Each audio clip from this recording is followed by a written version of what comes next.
Australia on the Pacific Rim in the city of Melbourne, hosting its first championship Formula One event, although there were non-championship events held in the 50s in Albert Park. It is a unique racing circuit, and it should provide an outstanding show. You're watching live as two-time defending world champion Michael Schumacher prepares to fold himself into his new car, a Ferrari, that is placed on the second row for today's race, and therein lies a story. With me to bring you live coverage of today's race, former Formula One racer and now IndyCar standout Eddie Cheever. Eddie, it's a very unique circuit, blending both the temporary nature of a park circuit and the permanent nature of a road racing circuit. And before we even get this race started, it has already seen history. It absolutely has, with Jacques Villeneuve being on pole position. He's one of the only 4 drivers in the world that have done that.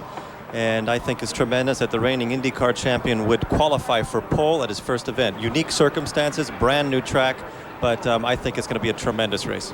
No question about it. Ferrari's on the second row, but the front row is all Williams, and they have put together perhaps the toughest 1-2 driver punch in the series. The new element is Jacques Villeneuve, son of the legendary Gilles Villeneuve, and an IndyCar champion in his own right, and he is under no illusions about his new career. IndyCar was a bigger challenge because I jumped from the Atlantics to IndyCar right away, and it has 3 times the horsepower. But definitely F1 is going to be a huge challenge. It's a whole lot of new drivers, new teams, new tracks. It's probably a little bit dirtier than IndyCar as well. But the bottom line is Villeneuve is still a rookie and inexperienced. Not so his teammate Damon Hill, who must deal with the pressure of being the preseason favorite for the championship. No, I certainly don't discount Ferrari or Benetton or even perhaps McLaren. And there's going to be a very tight fight, I think, this year for the championship. No question about it. With Villeneuve and Hill in the Williams Renaults, it is going to be an exciting season. We are just moments away from the opening round of the World Championship, and there you see just a touch of the new profile of Formula One, those high cockpit sides to prevent the driver's head from moving in a high impact situation. We'll be talking about that as the day goes on. There is Eddie Irvine. What is the surprise from the Irishman? He has out-qualified his teammate, the vastly more highly paid world champion Michael Schumacher. We have a great race in store here in Melbourne, and a perfect day for it. Stand by. We're just moments away from the start of the race.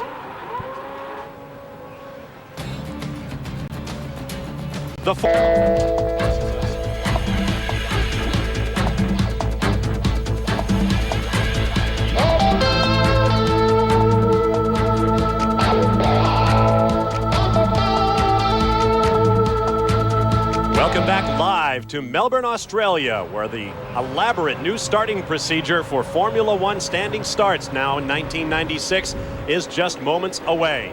While we have a moment, let's take a look at the starting grid for today's race. On the pole, as you see, only the 4th driver in history to take pole in his first Grand Prix, Jacques Villeneuve, starting alongside teammate Damon Hill. Row 2 will be Eddie Irvine, who has out-qualified Michael Schumacher. Mika Hakkinen and Jean Alesi will be on row 3. Row 4, Gerhard Berger in the Benetton and Rubens Barrichello in the Jordan. Row 5 will be Heinz-Harald Frentzen for Sauber and Mika Salo for Tyrrell. On row 6, Olivier Panis in the Ligier Mugen Honda, alongside the footwork cart, the only V8 in the field other than the Fords, that is Jos Verstappen. On row 7, David Coulthard, who did not have a good qualifying session in his first race with McLaren, and the Sauber Ford of Johnny Herbert.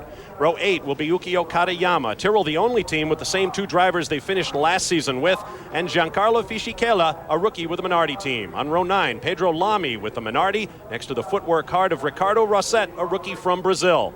On row 10, Martin Brundle, who had a horrible qualifying yesterday for Jordan Peugeot, alongside Pedro Diniz in the Ligier Mugen Honda. As you take a look at Jacques Villeneuve, the pole man in his very first Formula One race, you can wonder what is going through his mind. We should also point out, if you were with us for our debut of Formula One qualifying coverage here on the Deuce, under the new 107% rule that requires you qualify within that percentage of the pole time, the 40 Fords of Luca Badua and Andrea Montermini did not qualify for today's race.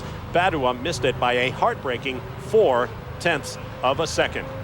Now, Eddie Cheever, let's talk a little bit about the racetrack. 3¼ miles around, roughly 16 turns as we get set for 58 laps of racing, but it is a very, very quick circuit. It's a very quick circuit, especially if you consider the fact that they're only racing on it once a year. Normally these street circuits are not that fast because they have to make room on in very small areas, but it is definitely a circuit.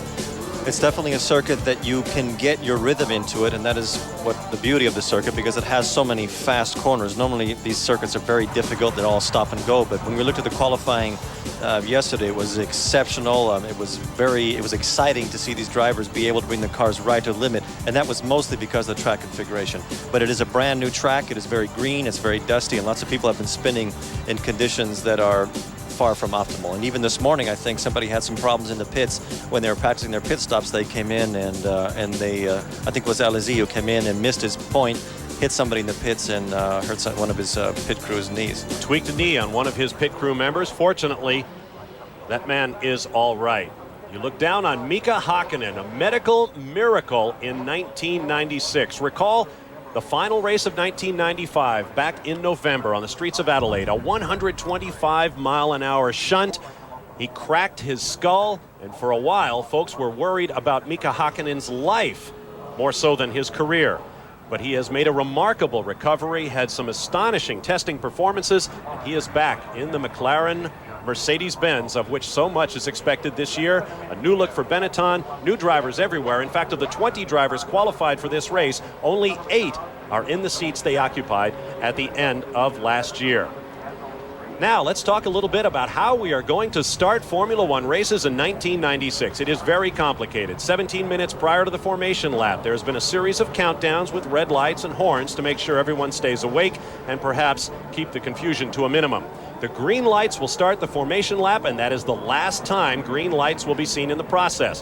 When all the cars are back in position on the grid, a 5-second signal is given by a set of 5 red lights. As each second goes by, they extinguish one set of red lights after another, which will give us all a nice 5 count to an unpublished preset race start time. And when the red lights go out at the end of that procedure, there will be no green light. The race has begun, and I guess that is the end of an era in Formula One. No flags, no green lights. When the reds go out, away we go. The drivers were very confused by this new process, Eddie. I'm very confused just sitting here. I know one thing. I don't know who developed that starting procedure. I'm sure they did it with all the best thoughts in mind, but it for sure wasn't a racing driver. What happened to the old turn the green light off, turn the red light off and get the green and let's get going? I think somebody has gotten a little bit overcomplicated here. It's probably because of all the problems they had last year, people anticipating the starts. And the start of the race is probably one of the most dangerous parts of the race. They're trying to find a system to eliminate that, but somebody might have gone a little bit too far on this. Now let's talk a little bit about the driver changes for 1996. Here's a look at the teams, the drivers that are out, and those that have replaced them. For Ferrari, Berger and Alesi are gone, Schumacher and Irvine are in. At Benetton, Schumacher and Herbert are gone, Berger and Alesi take over those 2 seats. At Williams, David Coulthard is gone, Jacques Villeneuve is very much in. McLaren, Mark Blundell is off to IndyCar Racing, David Coulthard slots into his seat. At Jordan, Eddie Irvine has moved to Ferrari. Martin Brundle is there. At Sauber, Jules Bouillon is now the test driver for the Williams team, and Johnny Herbert has the seat. At Ligier, Martin Brundle is gone. Pedro Diniz brings about $10 million in personal sponsorship to the team. At Footwork, Taki Inoue and Gianni Morbidelli are both gone, replaced by rookie Ricardo Rosset and the 23-year-old sensation of Formula One a couple of years ago, Jos Verstappen of the Netherlands. Good view from high overhead. Very shallow lake on the infield. Albert Lake, only about 3 feet deep. Perfect for the interior of a racetrack.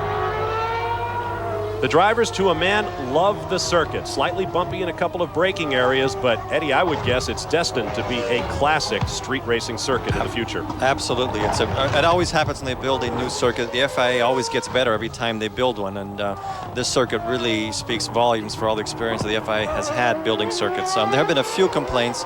Berger had a complaint about 1 or 2 corners where he couldn't see the apex of the corner, but I think they'll be able to work all that out. It's beautifully, Australia is probably one of the most beautiful beautiful countries in the world, and they have done a tremendous job putting this racing circuit right in the middle of Melbourne. It's going to be a great race today, and I think everybody has said that Damon Hill is the favorite, and for a very obvious reason. He's one of the best drivers and probably the best team, and he's been there for a long time. Problem right here. Heartbreak for Heinz-Harald Frentzen of Germany. The Sauber with the new 10-cylinder Ford Cosworth has come to a stop at turn 3. And that is very bad news for him. Meanwhile, Pedro Lamy in the Minardi will start from the pit lane, having suffered mechanical complications as the field rolled off. Here's a look at our weather conditions. Very warm at 76 degrees. The drivers say the track does not react well to heat. It gets very slippery. The humidity quite high for the 90 minutes or so of hard racing yet to come. Now the pole sitter has tested these starts all throughout the winter. He's probably done 10 of them, 20 of them, 30, I don't know how many, but nothing is like his first Grand Prix. He's never done this with all these cars around him. For the first time, the first of 16 races in 14 countries in 1996, we are moments away from the first start of the season. Turn up the volume. Enjoy the revs of Formula One power. Jacques Villeneuve is on the right, on pole. The first turn will be a sharp right-hander.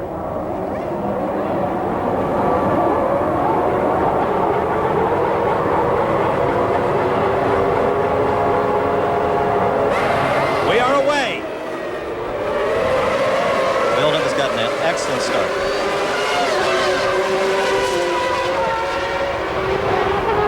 The two Williams, 1 and 2. Oh, and Damon Hill gets sideways and one of the Ferraris ducks underneath.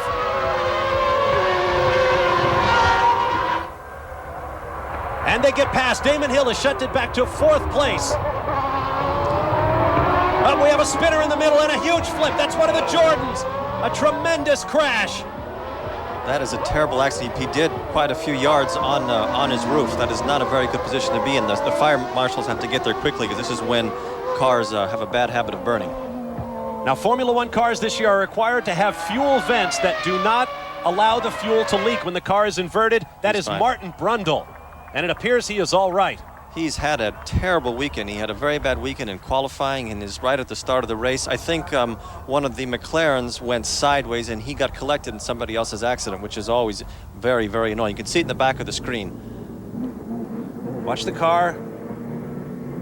Yes, it's a McLaren. Coming up fast from the rear, you see he gets into the back of the McLaren, and to the right, I believe that's one of the Saubers, and catapults over it, held in by the debris fences with lots of runoff room into the gravel trap. It was Coulthard's McLaren. It looked like he had locked up his rear brakes, or somebody had hit him from the back in the braking zone, and he lost control of the car. And probably if he hadn't have hit that car, he would have gone into the wall himself. Look at the mess that this car's in. The car has broken in half, it would appear, at the firewall where the engine joins the rest of the chassis. Martin is a very lucky boy today. But these cars now are built in such a safe manner. That's a very good example of why so much time and effort is spent preparing the cars for the accidents. These accidents happen so rarely, but they're built in such a manner they can absorb all of that impact. When you see pieces flying off a car, that's a good sign. The worst sort of an accident you can see is when the accident happens and everything just stops within 10 feet. But when the car rolls and the back end falls off and the tires fall off, what's happening is the car's decelerating at a very slow pace. Now we have a red flag. Even though the car flipped well off the racetrack, there was other damage, lots of debris, and the race has been stopped. Watch once again. You see Brundle rushing up on the right side of the racetrack, and then chaos breaks out in front of him. He can't get the car stopped. And when these open-wheel cars touch one another, he goes flying, and you can see it broke when it landed. Yeah, it broke when it landed. Gary Anderson and the rest of the Jordan team built a very strong car, but that is the greatest testament you could have to the force of that accident. But his capsule is intact. The driver's capsule is completely intact. The rollover hoop has not broken, and I have no idea whatsoever why the whole back of the car came off. The only time I've ever seen that happen was with Watson in the 80s in Monza when he spun coming out of Lesmo, and the whole car had cut itself in half. This reminds me of a crash we saw Mauricio Gugelmin involved in at the French Grand Prix at Paul Ricard a few years ago. Flying over the heads of other drivers, landing on the roll bar. As you mentioned, the the driver capsule, to which so much attention was paid during the off-season by the Permanent Safety Commission that required stringent new crash tests for both front and side impacts in Formula One cars this year.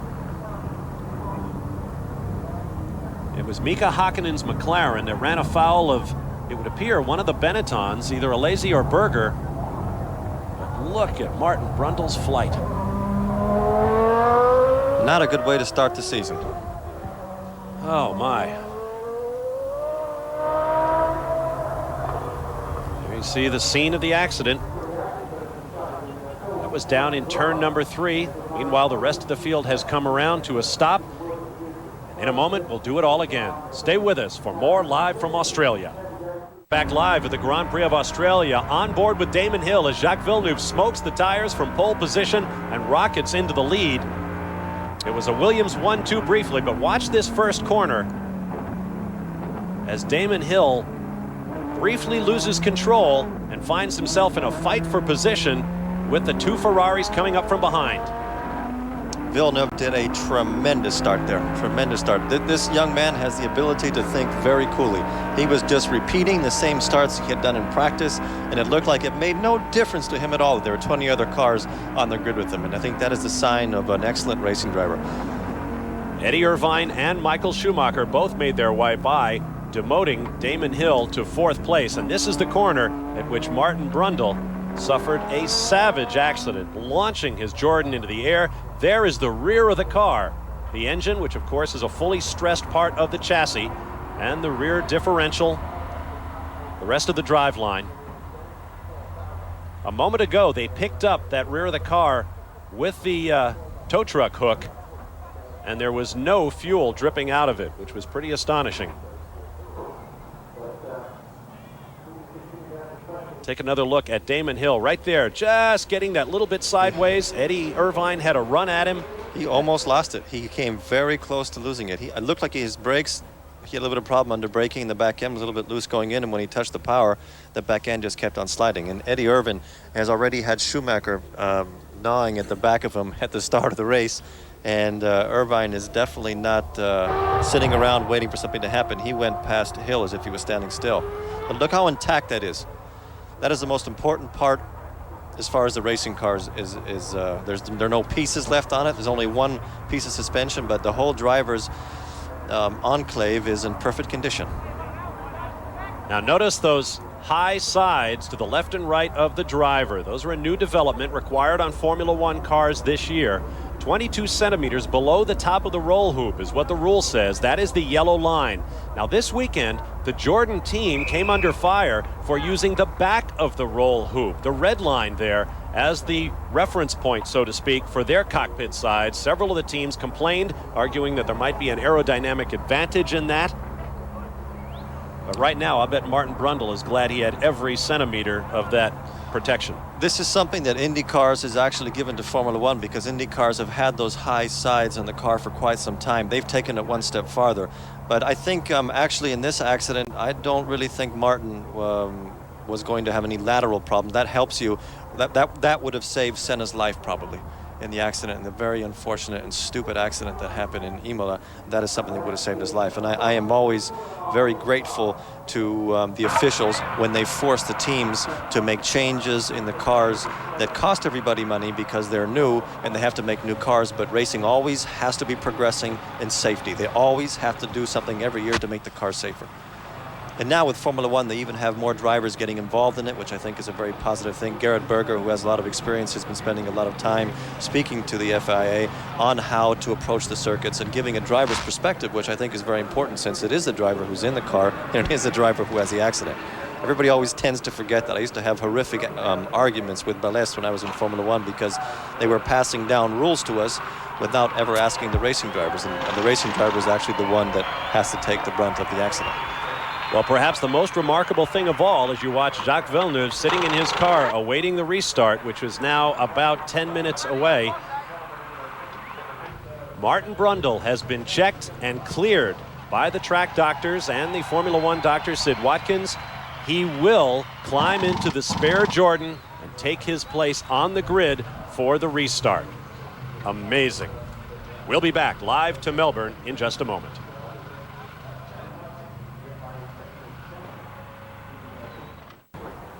Well, Eddie Cheever perhaps said it best. Martin Brundle has been having an absolutely horrible first weekend of his Formula One season.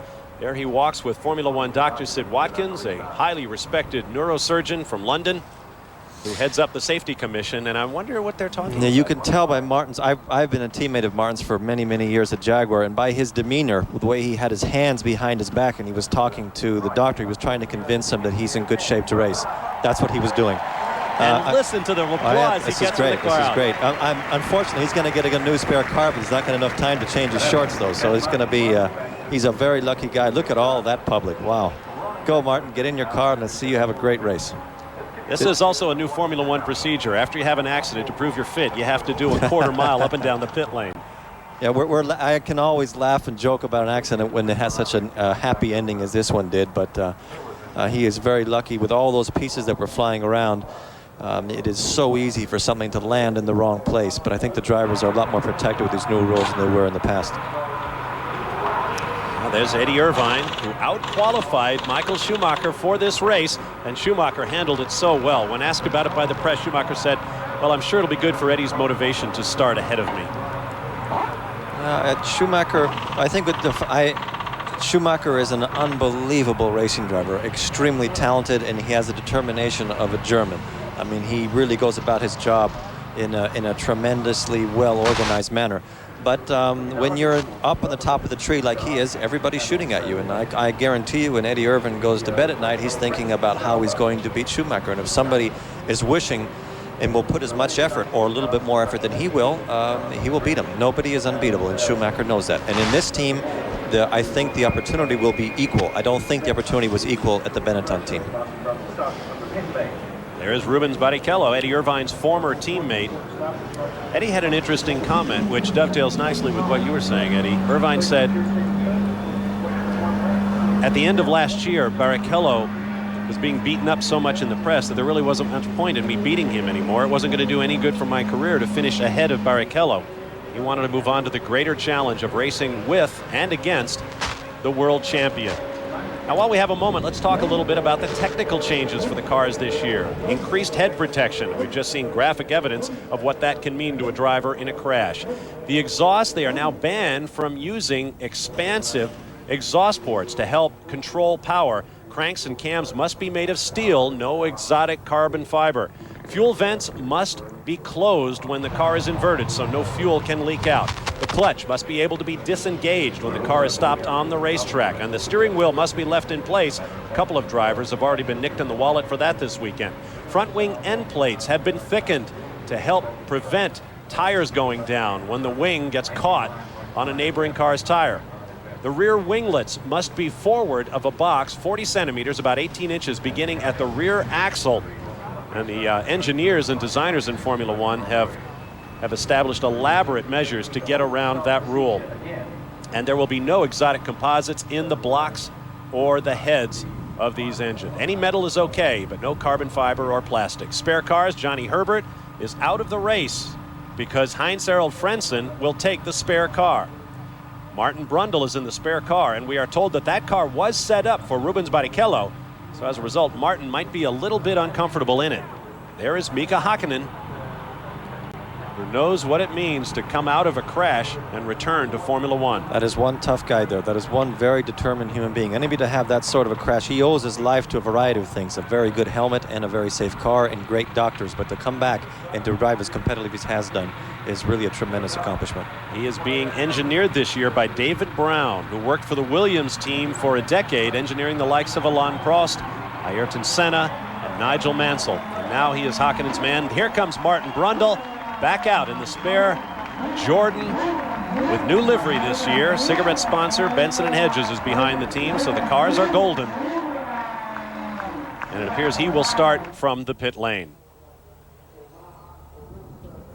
We are 5 minutes from the next formation lap, our second attempt to start the opening race of the Formula One World Championship for 1996. We'll be right back down under. Back live at Melbourne, Australia. Bob Varsha and Eddie Cheever, glad to have you with us for the opening round of the Formula One World Championship. We are under a red flag awaiting the second formation lap as you look at Damon Hill sitting in his Williams Renault. Damon was very, very lucky there. He got away with it. He had a very bad start, got passed by a whole bunch of cars, almost spun, and the accident actually worked into his favor now. Now he's sitting down thinking, where did I make my mistake? How can I make a better start? He might actually be on the part of the circuit that there's a lot more dust, and that could have been his problem. Some 150,000 people expected for this opening round of the World Championship. Here's a look at what it cost them to get in. The best four-day grandstand, $340 US, may sound like a lot, but by Formula One standards, that's pretty good value. Best four-day general admission to walk about, as they say, $90. If you just want to come today, $50. And the big attraction off the racetrack, I'm told, is a brand new portable McDonald's restaurant that seats 160 people, cost over $500,000. And the hamburgers are same as they are here. That's right. I wonder what a Big Mac is going for under the Golden Arches there in Melbourne today. I actually had a Big Mac once in Russia that tasted exactly like one that I'd had in Phoenix. In a moment, they will clear the grid, and we will take our second attempt at a formation lap. Here's a look at the most Grand Prix wins among today's drivers. Schumacher, Hill, Berger. In fact, taking Jean Alesi and putting him in that group, there are only 4 drivers in the field who have ever won a Formula One race before.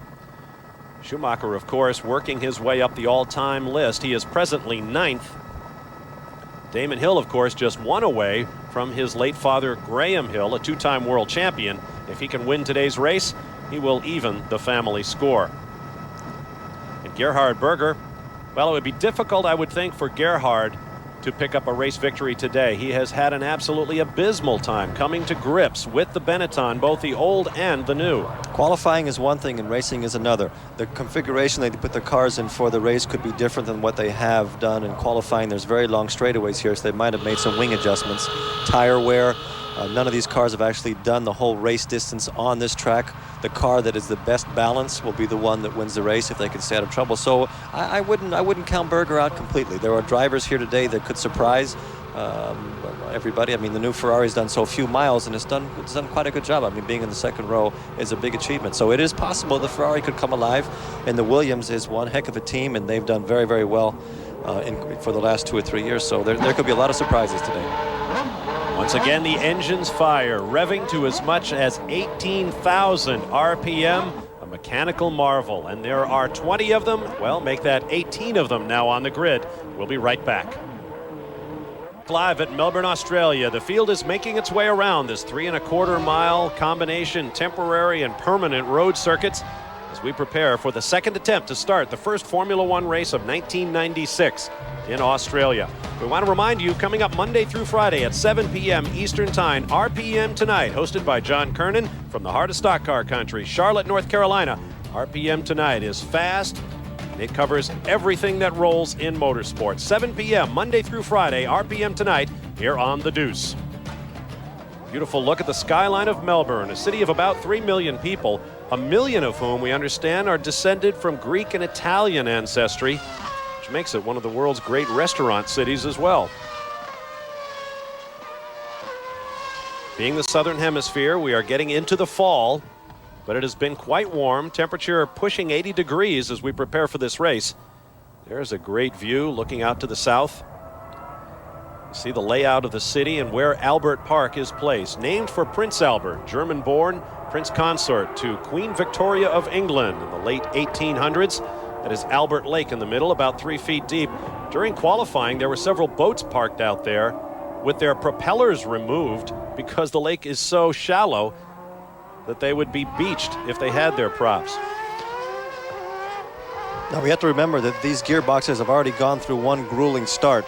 I know that they are built to do many more than just one, but they've gone through a process that they only should be doing once every start, so once every race. So there might be a few mechanical problems here, and the drivers that have made mistakes on their first start are going to be thinking about how not to do that. So this could be a very interesting second start. I would keep my eye on Schumacher. Schumacher is very good at taking advantage of other people's errors, and he has the unique ability of getting inside of Damon Hill's head.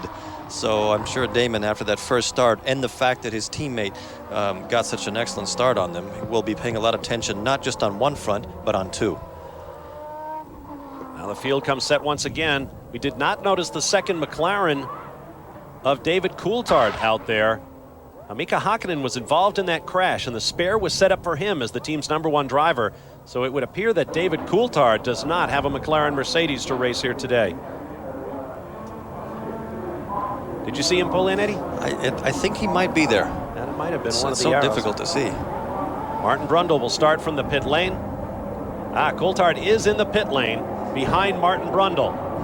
So they will take off information after the rest of the field. Here we go again.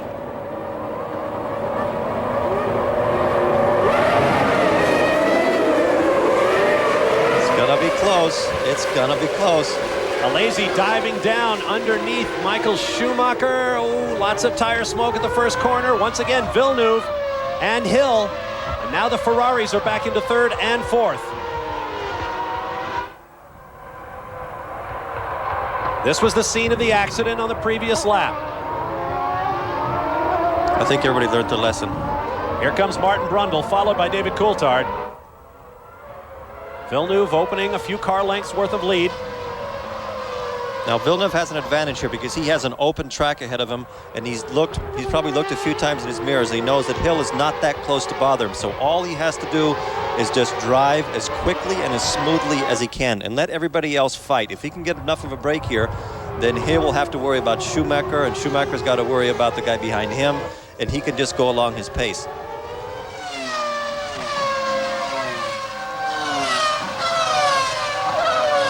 The welcome sound of Formula One engines. Once again, in 1996, we are underway. This is the golf course corner. If you were with us for our qualifying show, we told you that the corners had not been named. Just a few hours ago, a list of temporary names was issued, perhaps appropriate for a temporary circuit. Schumacher is all over Irvine. The track is very slippery, very little tire wear. Soft B-compound Goodyears on everyone's cars. We do not expect pit stops for necessary tire changes, so it's purely down to how much fuel you have on board. That will determine when and how often you stop. And every one of these cars uses their tires in a different manner. The cars that have done the most testing will be the ones that are the most docile on the tires because they know how to set up the car to make them work. The longer you can run on a set of tires and the least you use your tires, the better off obviously you're going to be. That was one of Alain Prost and Niki Lauda's greatest secrets, is they did not use the tires at all. Speaking of testing, there are the two Ferraris, and they have had virtually none. The new chassis, known as the F310, 3 for 3 liters of displacement, 10 for 10 cylinders, the first 10-cylinder powered Ferrari in history. But they have had very, very little time to shake them down. There's a Benetton is catching up to the group. Martin is continuing to have a very difficult weekend. He's going to go back from Australia kind of wishing they never left England. Oh my, he has spun and apparently stalled. He will be pushed off. Well, we mentioned the car was set up for Barrichello, which made it very difficult, I'm sure, for Martin, given the height differential between the two drivers.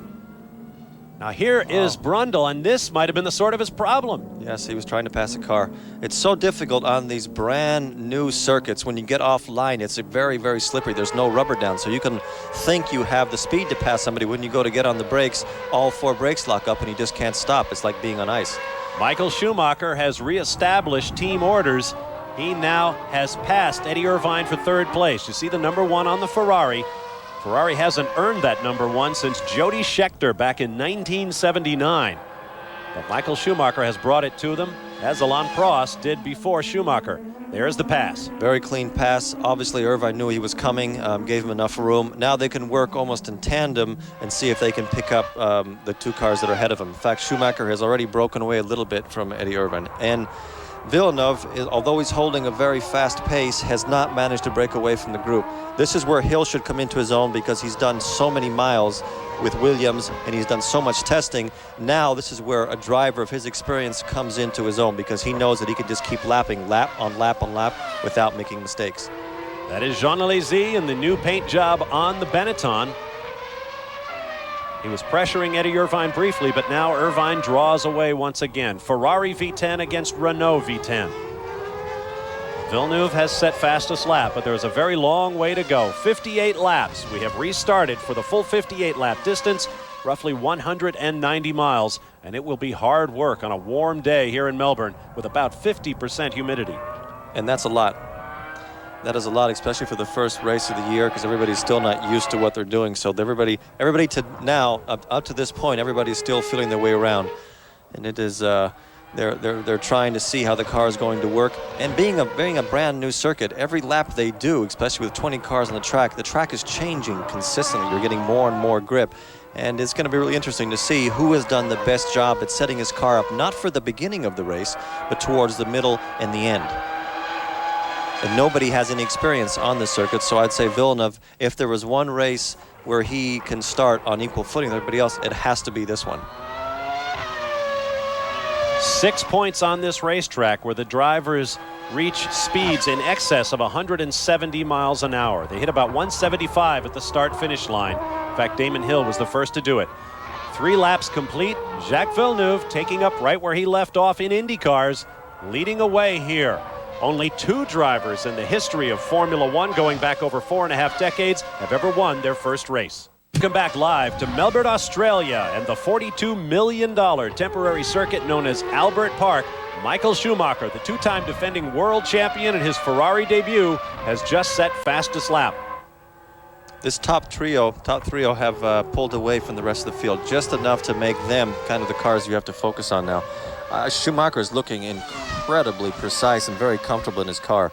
I would say of these 3 cars, he's probably the one that is in the best position now because he can see the 2 cars ahead of them.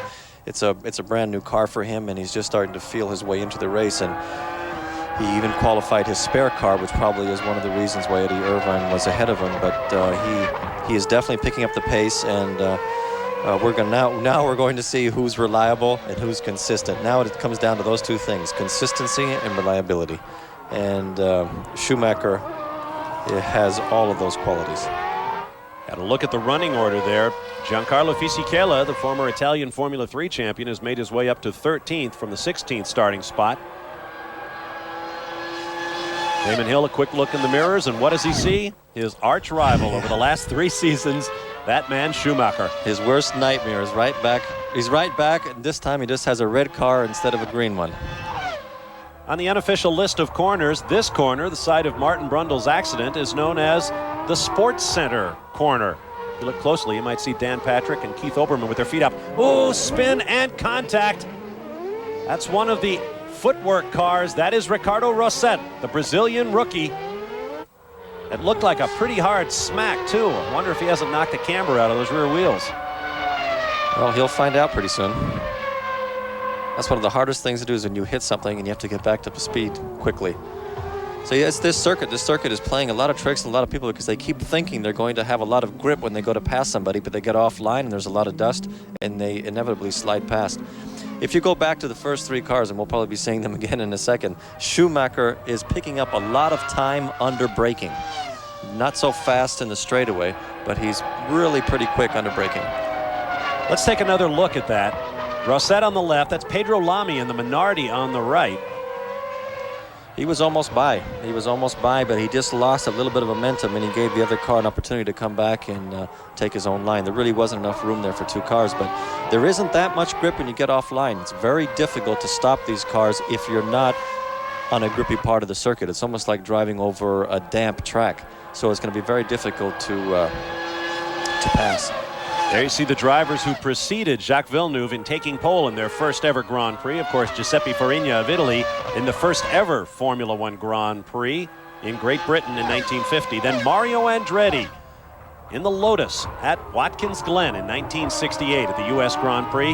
Finally, Carlos Reutemann in a Brabham, most recently at the Grand Prix of Argentina in 1972. And yesterday, it was Jacques Villeneuve.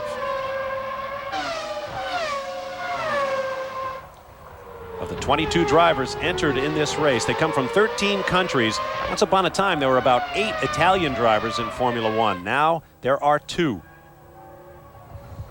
This is a pretty strange scene to be watching. You have 2 racing drivers with a lot of wins under their belt chasing a brand new racing driver who has come from a series that everybody kind of snickered at in Formula One, which was the IndyCar series, leading the race and doing an incredible job. It's as if he's been doing this for all of his life. To date, to what we've seen so far, he's driven impeccably. He's had 2 excellent starts.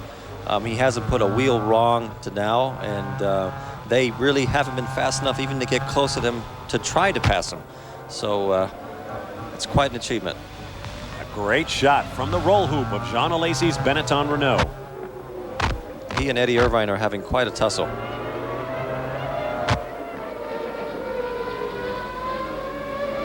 You can see how flat the racetrack is. Very difficult to remember all the corners. There's the pit entrance on the right. Onto the start-finish straightaway, up to 175 or so. And flicking down through those steering wheel mounted shift levers. The beauty of those shift levers is that it allows you to just concentrate on driving. When I was driving Grand Prix cars, one of the hardest things to do was to learn to use the gearbox to your advantage. Sometimes you would go down from 6th gear to 2nd gear without going through the whole gate, and you had to learn how to do that because it was very easy to over-rev the engines. All they have to do now is just flick a button, flick a button. I think it's great technology because in essence, all you should be thinking about is driving. Flashing down the shady lanes. Jean Alesi, in contrast to his teammate Gerhard Berger, has had a fairly comfortable time adapting to the Benetton. Another point that we have to make is that Villeneuve and Damon Hill have a different pedal configuration in their car. Hill has got the normal 3 pedals, the throttle, the brake, and the clutch. But Villeneuve, having come from IndyCar racing, left foot brakes a lot, and he gave him the option of just having 2 pedals in the car, and he has taken that option. And that is a small subtlety in the driving, which could make a big difference throughout the season. You see the running order. Fisichella has now dropped back, passed up by Ukio Katayama, who was very uncomfortable in his new generation Tyrrell. Believe it or not, a driver that was too small for the cockpit of a Formula One car. It hasn't been that way very often in Formula One. Michael Schumacher still runs 3rd behind Jacques Villeneuve and Damon Hill, the Williams teammates. And we'll be back live to Melbourne in a moment. Back live in Melbourne, Australia, there is Jean Alesi shedding parts from his Benetton. Just seconds ago, he had a big spin, and evidently he hit something as well. Left side pod absolutely stove in. That is a racing car that is going to, trying to pass the Ferrari. That same spot again. That spot has caught 3 cars out. There was no way he was going to get by him. It would have been there was just not enough room there to get by him. They were too close. He did not have a big enough advantage. That's a pity. He was having a very good race. I wonder if the Ferrari has as much damage as he does. Here we can see he looks down the inside, but he's just not far enough, and he starts to correct and hopes to make it over the curb, and curbs just don't have the same amount of grip that asphalt does. Which brings up another interesting point about those high cockpit sides to protect the drivers' heads. Several of the drivers have complained that they prevent them from seeing their mirrors very clearly, and you can't see when another driver is coming alongside. Now, if this car can still run quickly with all those bits falling off, the aerodynamics have made a mistake. No, he's coming in the pits. I don't really think that affects the peripheral vision that much looking at it because they seem to have enough view, but I don't think you can put that accident down to a lack of vision. They were obviously racing very hard, and one driver thought there was room where another thought there wasn't. So that's racing. That happens. As Jackie Ickx once said after punting Jackie Stewart out of a race, racing is passing. Jean Alesi with his eyes on the dashboard. He stopped. That's it. Dead. That car's finished. The crew is waving him off. And it's very dangerous too because he has that is where his radiators are. So any cooling that turns on that could drop onto his tires, you lose adhesion completely. That's one of the scariest things that can happen to you at a super speedway is to be turning into a corner 240 miles an hour, and you have even a drop of any liquid on your tires, you lose adhesion completely. Well, the car is pushed back. There you see the strips laid down on the pit lane to help the cars come to a stop. Meanwhile, from high overhead, the top 3 remain unchanged. Jacques Villeneuve, Damon Hill, and this man, Michael Schumacher. Jacques Villeneuve is holding up very well to this pressure. It almost seems as if he's not really affected by it. He has his own pace and he's working away at it. That's the beauty of doing a lot of testing. I've never understood why teams don't go and test a lot more than they normally would. I mean, it's like a racing driver is an athlete. I cannot imagine a tennis player not going out and practicing and just turning up for Wimbledon and expecting to play well. He has done the job that he's done up to date because he has spent a lot of time in the car and he's comfortable. He knows what he's doing. Nothing he's doing now is new to him. There you see the running order with 11 laps complete. Villeneuve has come a long way since I first met him, driving in the Toyota Atlantic Series back in 1993. Then his English wasn't very good. He was kind of a rough character in a lot of ways, but now he is an absolute wordsmith. He was asked by the press whether or not he found himself often driving on the limit during practice, and he said, well, a driver always thinks he's on the limit until you found out that you weren't. So far, I believe I am, so hopefully that means I'm not. That's almost a poem. Absolutely. A Canadian poem. I thought it was brilliant. And look at the gap. The top three have opened over the rest of the field. Eddie Irvine continues in 4th place, and still no word about any possible damage to his Ferrari after colliding with Alesi. Mika Hakkinen now runs 5th, and Rubens Barrichello in the Jordan has moved up to the 6th and final points-paying position. The top 6 earn points in 10, 6, 4, 3, 2, and 1 point increments. 2 years after his Jack's father had died, there were a lot of Formula One drivers that were taking a ski trip in Sestriere, and Jack and his sister came up with her mother, and we spent a lot of time when he was a child at this ski resort. And one of the things they had a racetrack where you could drive a car onto this snow and ice, and he wasn't big enough to touch the pedals, so he was sitting in my lap. He was doing the steering, I was doing the throttle. And after about 2 laps, all he kept telling me was, quicker, quicker, press more on the throttle. I should have taken him out and given him a beating right then and there, because this guy has turned into an incredibly good racing driver, and it's amazing. I'm astonished that he's doing as well as he is today. I really am truly astonished, because believe me, Hill is trying to reel him in. Hill wants to get close to him because he has Schumacher all over him, so he wants to be able to give pressure to his teammate, and he just hasn't quite been able to do it. Of course, Jacques Villeneuve's father, the late Gilles Villeneuve, died in a practice crash at Zolder in Belgium in May of 1982.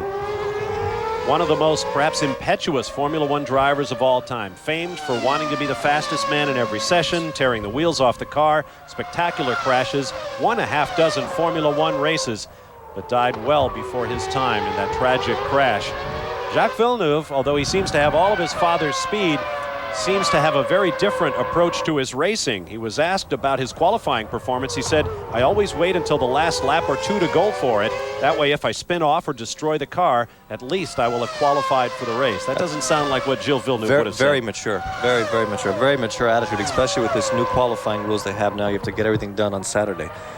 He's a very mature racing driver, and he's very fit, and you can tell his driving is showing it.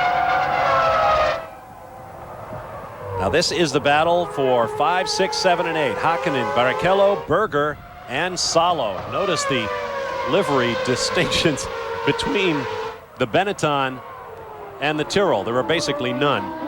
I'm so happy for the Tyrrell team to see that they're back with a competitive car. It's always interesting when they make rule changes. Teams that have had a hard time the previous year, if they get their homework right, they can really move up the grid. And that really is the beauty of Formula One, because technology is rampant here. They can do just about what they want.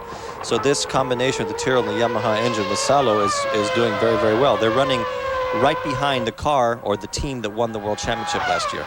And Berger is definitely not a slouch, so it says a lot for how well they prepared themselves. From high overhead, Mika Hakkinen leading Rubens Barrichello.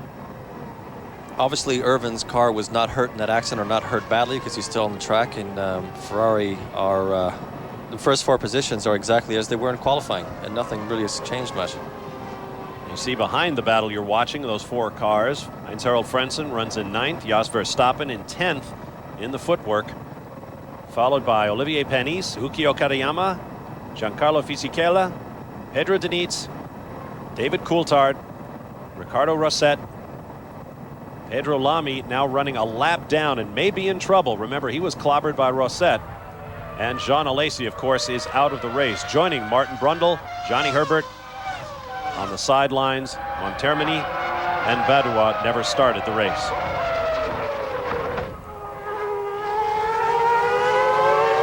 Plenty of racing still to come, and we will be back live to the streets of Melbourne in just a moment. Welcome back to Melbourne, Knights. There is Jacques Villeneuve, who has led from pole through 14 laps of 58 scheduled in this race, chased by his Williams-Renault teammate right there, Damon Hill, hoping to tie his late father Graham Hill's tally of 14 Grand Prix victories here in the opening race of the 1996 season, being chased by the Ferrari of two-time defending world champion Michael Schumacher of Germany. You want to see the NCAA basketball pairings first? You'll get them on ESPN tomorrow at 6:27 p.m. Eastern Time. Tune in for the men's tournament selection special, hosted by Chris Fowler, joined by Dick Vitale and Digger Phelps. Then at 7:30 p.m., State Farm presents the NCAA women's tournament selection special, a complete 64-team analysis and profile. The men and women both on ESPN, home of the 1996 NCAA Women's Final Four. Bob Varsha and Eddie Cheever with you. Jacques Villeneuve continues his astonishing mastery of Formula One in his debut race. He put the car on pole after an hour-long struggle with the two men who are chasing him right now, Damon Hill and Michael Schumacher. The entire field in this race has 1,032 Grands Prix worth of experience. Jacques Villeneuve has zip, and yet he is on pole and leading with a very measured pace. He's got 16 laps of experience. That's a lot, Bob. 16 laps. And he has two of the top drivers of their era that are behind them, and they really are not making any indentation whatsoever to him. I mean, he's just happily going along his way. His lines haven't changed. I haven't seen him lock up one brake yet. It'll be interesting to see how he comes when the back markers turn into view. This is a great view, isn't it? Square steering wheels now. That just goes to show you there isn't that much room in these things. They have to make sure everything just fits as small as they can. I remember your steering wheel had a big chunk carved out of it to make room for your knees. Yeah. First pit stop. This is Mika Salo. Tyrrell team lost their Finnish sponsorship from the telecommunications giant Nokia, but they are soldiering on. Over a quarter of a century in Grand Prix racing. Oh, problem for Jackie Oliver's Arrows team. That's one of the footwork cars. Jos Verstappen, the young Dutch sensation, who tested first with what was then called the footwork team years ago, was then snapped up by Flavio Briatore for his Benetton team, but never got to race much. And now he has a seat with Jackie Oliver's team. This could mean that they're going to start having tire changes now, because when one car starts, you have to think probably within the next window of 10, 15 laps, the cars are going to start coming in. It is also a question of strategy, so they might have worked out something different. The interesting thing about that Tyrrell is that the engineers have said that it has been designed around second gear corners, because in their calculations there are more second gear corners on the Grand Prix circuits than anything else. I've never actually heard somebody developing a car around a certain type of corner, but obviously their calculations are making sense. Now, I would imagine at this point, and correct me if I'm wrong, but basically Damon Hill and Michael Schumacher are going to be watching what Jacques Villeneuve does. If he pits, they have to consider pitting right away. It depends a lot, A, on what the strategy of the team is, but also B, which is more important, how the driver feels he's going. If he feels that he can stretch out those tires as long as he can, he will, because it gives him more opportunity. It's a lot better to go into the end of the race with a fresher set of tires than go into the end of the race with the tires that have done 30, 40 laps on them. And again, I go back to what I had learned from people like Prost, is that the least amount that you use your tires, the better off you're going to be, because that is one thing that is not a variable between all the cars. So the driver who uses his tires less will always have a car that handles better. You saw the race summary. Mika Salo pitted from 8th position. That position will now go to Heinz-Harald Frentzen. Mika Salo is back out, running in 11th place right now.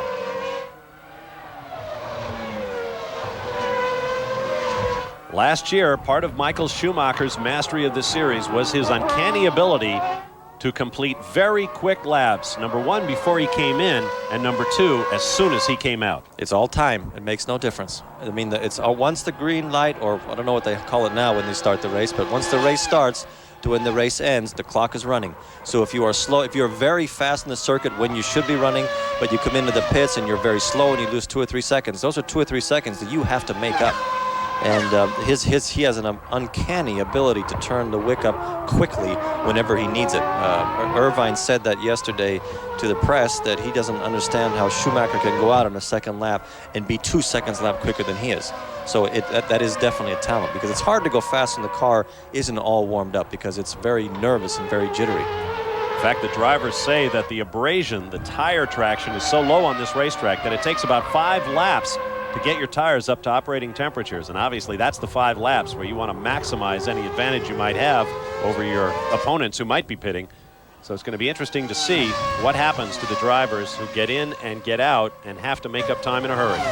Villeneuve is actually pulling away, not much, by about probably half a car length in certain areas. All the corners that go on to the long straightaways, which are the quickest and the most important, are the areas where his car is handling particularly well. He seems to be taking his time and being very careful when he's going around all these very little tight areas where, if you look at Schumacher, he is on the ragged edge. His car is bouncing around, and if you look at his hands, he's very twitchy. He's a driver who manages to carry an unbelievable amount of speed into the corners. And he does it, I think, mostly just on reactions. These Formula One cars have to be driven on reactions, whereas an Indy car, you have to kind of anticipate what it's going to do because you're going much higher speeds.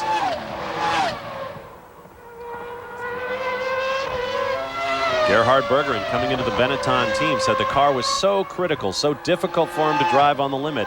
But that is the kind of car that Michael Schumacher likes. Very, very stiff, no induced roll whatsoever.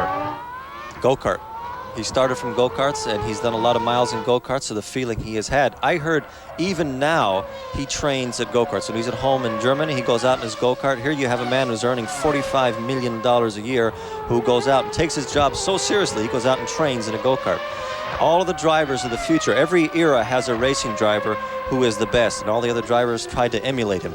This guy is an athlete. He spends all of his time preparing for what he is doing. And I heard that he's awesome on a bicycle, he's awesome in a gym, he's a very fast runner, he's a great go-kart racer. So this is somebody who just thinks about nothing else except being the best racing driver he can. And if they want to beat him, there's somebody is going to have to do a little bit more than he does to be able to beat him. In fact, as Michael Schumacher was growing up, his father managed a go-kart circuit. And as you say, Eddie, he goes back to that circuit and races, works on his own karts, builds his own karts. His hometown of Kerpen in Germany. He has a new residence now in Switzerland. Michael Schumacher had to leave Monaco because he ran afoul of laws that required a certain minimum stay. Schumacher's in the pits. Claim residency. Schumacher brings the car in. The first Ferrari stop. Now Schumacher is used to lightning fast stops, look sliding all over the pit lane. Now there's a speed limit here now, just like there is in Indy cars. 75 miles an hour during the race. Ferrari not known for its lightning pit stops. Let's see how they do. Listen how calm he is. He's ready. He's going through a procedure now. He has a procedure. He knows he has to keep the revs at a certain amount. Perfect. Impeccable.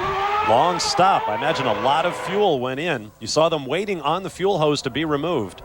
So Michael Schumacher might be planning a one-stop race. Now he's going to want to go as fast as he possibly can to build up a margin over the Williams cars when they pit. Exactly. The clock is ticking. He knows that whatever time he can pick up, even if it's half a second, at the speed they're going, half a second is probably 300 yards. So half a second is half a second, and he knows that he has to pick up as much time as he can because later in the race it is going to pay back. There are the Williams teammates. They're right. Damon Hill getting very wild. It's getting wild, but I think now that he has Schumacher off his tail, he can concentrate on Villeneuve. In fact, he's picked up on him. So obviously Schumacher was having an effect on how Hill was driving, or maybe his car is turning better into the circuit now than it was before. But now everybody's getting a little bit loose on the tires. Tire wear is starting to get kind of high. So we'll be seeing which one of these two guys will come in first. This will be a team procedure. The team, I think, when two cars are running this quickly, will decide who is going to come in because they definitely don't want both drivers in the pits at once. Absolutely. Williams team has been working very hard on their pit stops over the winter. As you watch Damon Hill, they are lapping traffic. The next cars they will approach will be Ricardo Rosset and David Coulthard right there in the red and white McLaren. It's a very critical moment of the race for Villeneuve. Very, very critical moment of the race. What a moment for David Coulthard as he gets passed by the car that was his 1 year ago. Now Villeneuve has to time this. If he can time it, he has to time it where he can pass the car in a spot where only he can get by and Hill cannot. So he has to keep that margin between him and Hill as high as he can. And it's almost better if he lets Hill close up to him so that he can then accelerate past one car and get that distance. Because if he can get that breakaway, that 100 yards, he'll again have a big advantage.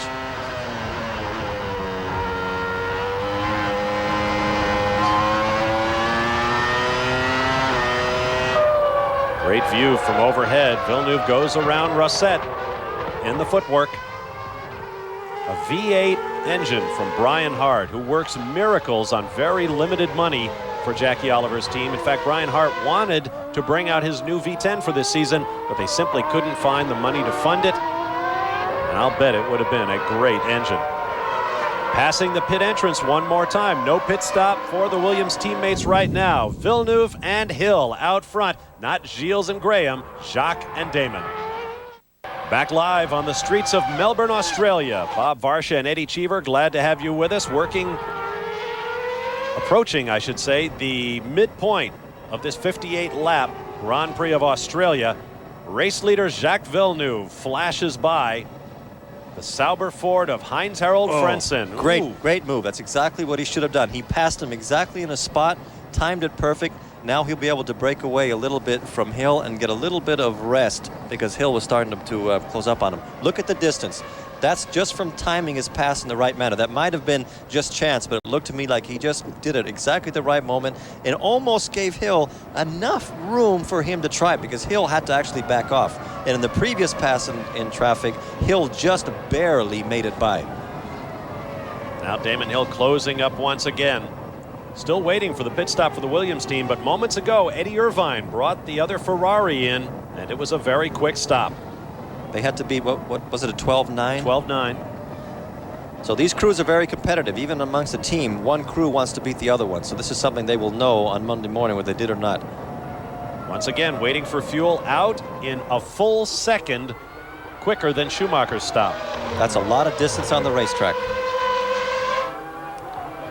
If you can flash around with the ability of a Michael Schumacher. Still the Williams teammates past the pit entrance. Damon Hill right now is the fastest car on the track. He seems to be coming into his second breath now. You see that sign Transurban. That's a construction company that is building a major new highway network in and around the Melbourne area called the City Link.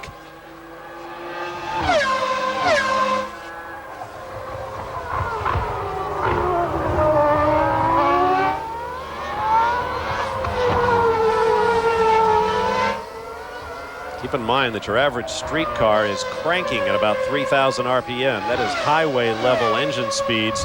A Formula One car, you have to get it up to 3,000 just to drop the clutch and get it started. They will rev up to 17,000 RPM or so. There's one of the Benettons. This is Gerhard Berger. Jean Alesi is already out of the race. Berger wasting no time coming in. And this is something else that Schumacher excels at. One of his mechanics has written a book called Life in the Fast Lane, which coincidentally is also the title of Alain Prost's book about life in Formula One. And he said that one of Schumacher's strengths was that he was inch perfect on placing his car during pit stops.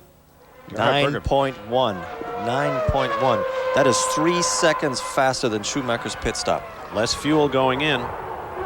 Gerhard Berger may have started with more. He comes out right ahead of Ukio Katayama's Tyrrell. Katayama has a unique problem that he's too small for his cockpit. I've always had exactly the opposite. I had to stop driving Formula One cars because they changed the regulations, and I couldn't. I'm 6 feet tall, and I couldn't fit into them. I would have paid to have been too small for a race car. I think he better come up with a better excuse than that. That one, that's not going to pass in my book. I sat in your car once, and the first feeling you get when you sit in a Formula One car is how tiny they are. They have to fit you like a glove. You cannot be driving thinking about how uncomfortable you are, if your legs are going to sleep.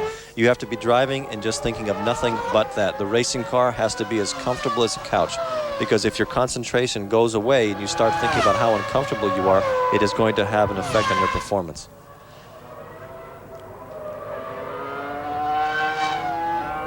And that's probably the reason why Mansell was not very successful in McLaren when he went back to Formula One. He was, it makes your job such a misery having to drive something when you just don't fit. Barrichello. The fast time to beat is 9:1. Little trouble getting that fuel hose off. And a little slow getting away, but 11.3. About average. What the cars have now to make sure that you don't go over the speed limit exiting and entering the pits, you have a little button that you push and it controls all the electronics of the engines are controlled so that you cannot overspeed it. The engine just won't. It's like a governor, just won't allow you to go any faster. Still no pit from the Williams team. The running order is Villeneuve and Hill. Michael Schumacher is third, Mika Hakkinen fourth, Eddie Irvine back out in fifth. Rubens Barrichello came in from sixth position. He is further back than that now. Gerhard Berger moves up to sixth with the stop by Barrichello. This says volumes for how well the Williams have done their homework. Any car that can last longer than the other ones with tires is always going to have an advantage. So you have both of the Williams drivers here that have outrun all of their direct competition, and they are still out with the same set of tires, and they are still the fastest cars on the track. This is going to be a very, very hard team to beat. The one thing that Williams has always had over the years is consistency. Patrick Head has always been the chief engineer. They've had new people coming in and out, but the team has remained very solid. There is David Coulthard's McLaren. It appears his day is done. We got a report from one of the corners that he was off and on the racetrack. At the top of the roll hoop, you saw the onboard camera and the unique new rear end fairings in Formula One now as the designers work. Here is Coulthard. Looks like he drove it off. That's the pit entrance. Yeah, well, he missed it by about 150 yards. Keep in mind, that's David Coulthard, who also hit the pit wall at the Australian Grand Prix last fall, trying to get his Williams into the pit. He has not had a lot of luck with those highway exits.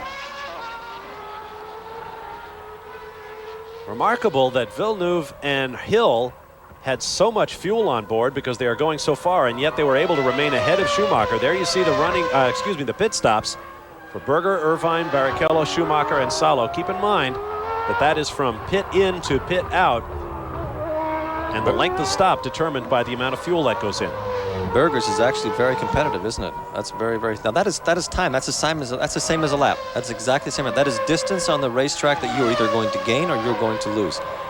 And that I've always noticed that at places like Indianapolis 500, where if you have a bad pit stop, you can go into the pits very close to somebody, and you come out and you're 300 yards behind him, and you can't figure out where's all that time gone. And it's exactly the same. It's a very hard thing to get into racing driver's head, that it makes no difference whether you're in the pits, you're leaving the pits, you're on the racetrack. It is all time. Of course, last year the Benetton team was without peer when it came to precision pit stops. Something strange is happening here. Villeneuve was losing to Hill, and in the last 4 laps he's picked up almost 400, probably 300 yards. And there haven't been any back markers. He seems to be pulling away a little bit from him. There's Hill. Now the cars are getting light on fuel, and I don't think both these drivers have set their cars up exactly the same way, so you could see some difference in how they're handling between the two cars.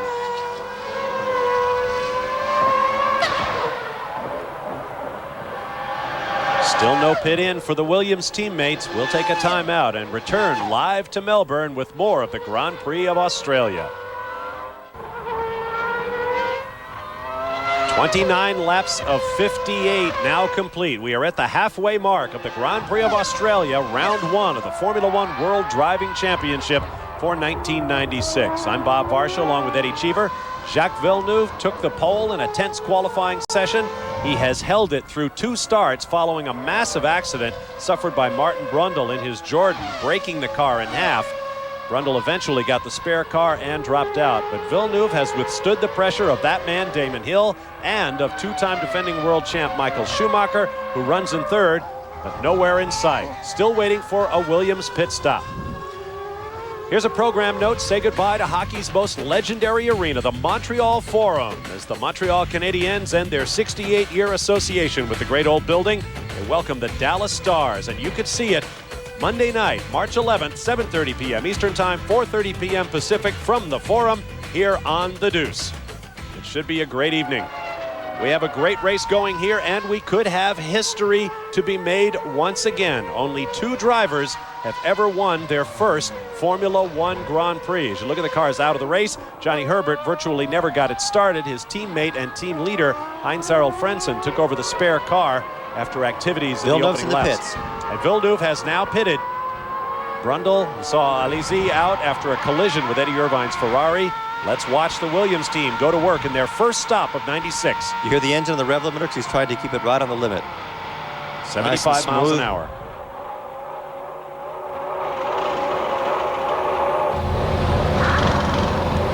They're having a problem taking a tire. No, it sets off. Shouldn't need all that much fuel. Oh, there is a problem. There's a right problem. Rear. Oh, this is terrible. Well, that's a very bad break. That's a very, very bad break. They had a problem. They had a problem taking that tire off, and then we kind of lost the camera view, and you couldn't see what happened. But the mechanic didn't seem to raise his hand that convinced. I mean, when you've finished your tire, you raise your hand, and that gives your crew chief the warning that you are all done. So I really hope everything was put on the way it should be here. Yeah, he's fine. It cost him 5 or 6 seconds, and that is an eternity on the racetrack. Here comes Mika Hakkinen, the only remaining McLaren Mercedes.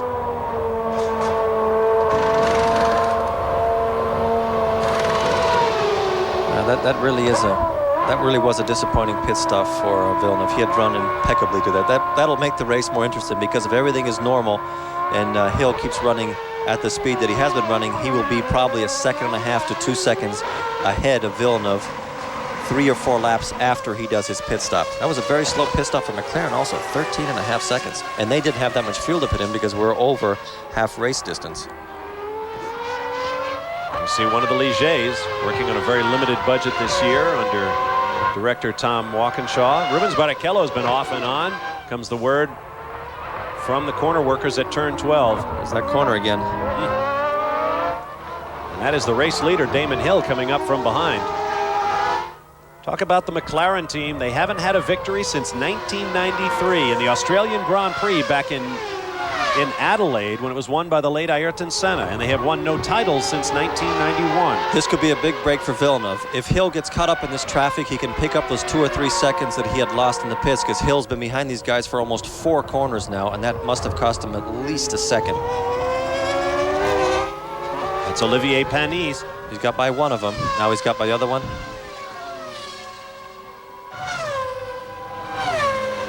There you see the gap from Hill to Villeneuve.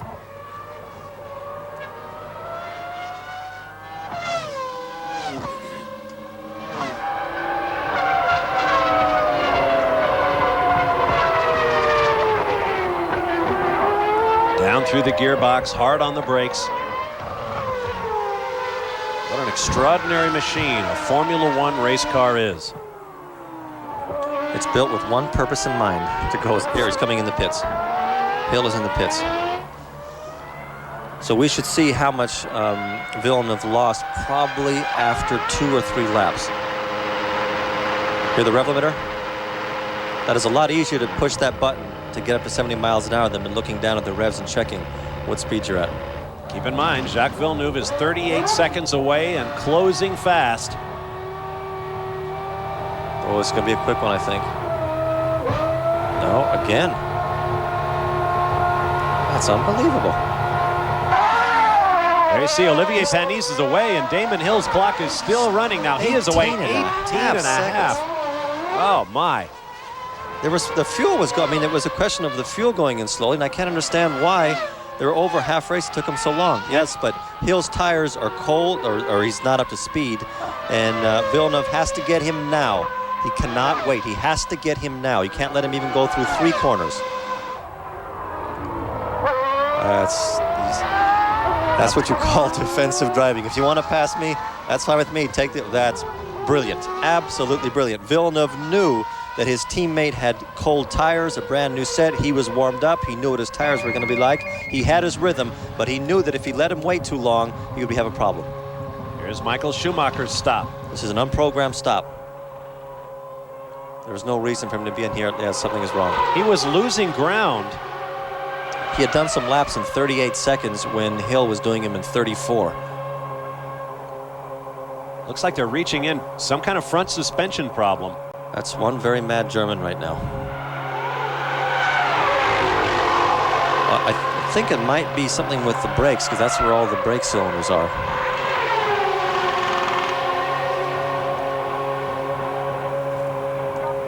Talking with his engineer. No, they're sticking their hand inside the cockpit.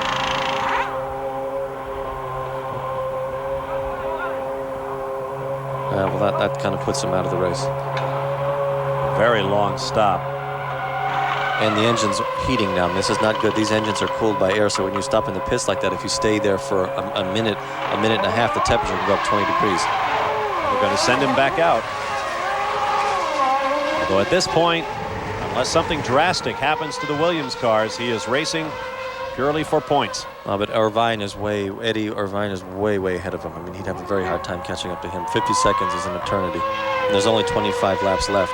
But I think the Ferrari have done an exceptional job, and they are extremely competitive. And Schumacher was right there. He was right there when everything was running well. I think this might be the beginning of a great. Oops, he's off into the pits. He had a brake problem. That's what the problem was. He had a brake problem. So it appears that Michael Schumacher will score no points at all here today.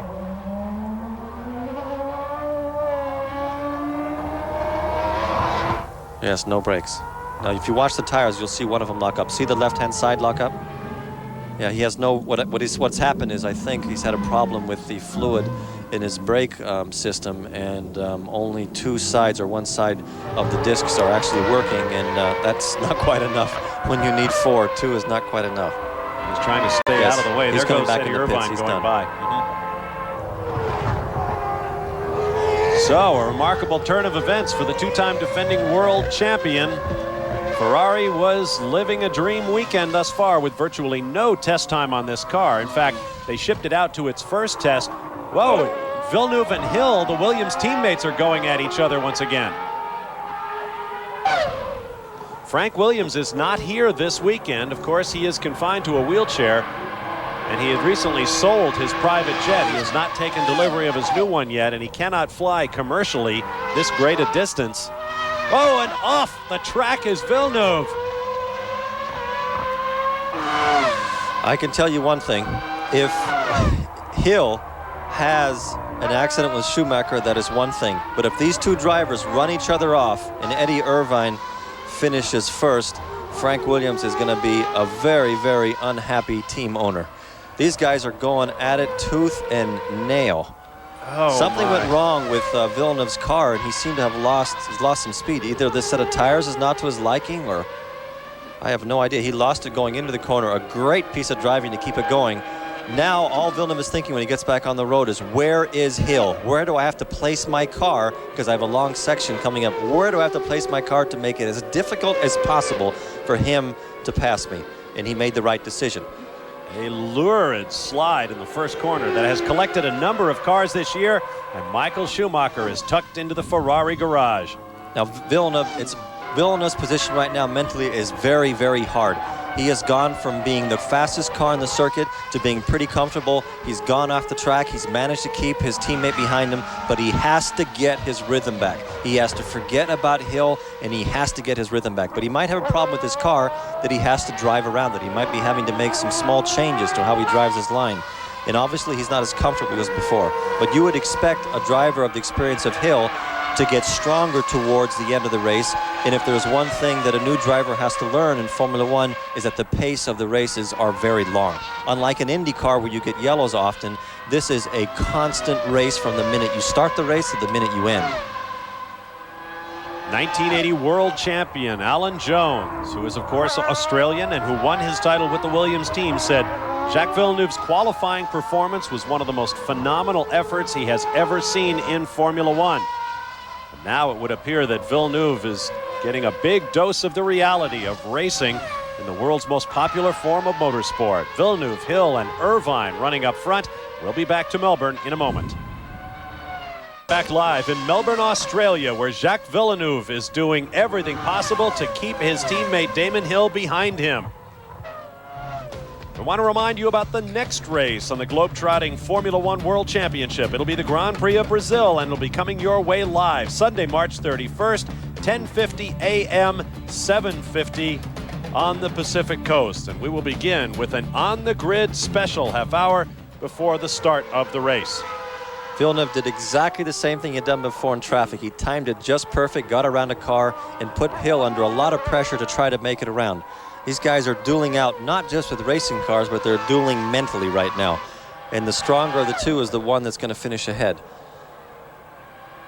Let's talk a little bit about intra-team chemistry. Based on the kind of racing Villeneuve is giving Damon Hill right now, what's that like to do to their personal relationship within the team? They're not there to be popular. They're not there to kiss and hug each other. They're there to win races. And Frank Williams has made it very clear, both privately and to the press, that they are free to race, and the fastest one that wins will be the #1 driver. Unlike the situation that Schumacher has at Ferrari, where he is the #1 driver and it's written into his contract, these two drivers have to obviously compete in a correct manner. They can't be running into each other. But what I've seen so far just limits on teammate correctness. But you have somebody here with Villeneuve who has every intention of winning the race. He has every intention of getting pole when he can, and he couldn't care less that Damon Hill is his teammate. He just sees it as a competitor, and it's his job to beat him.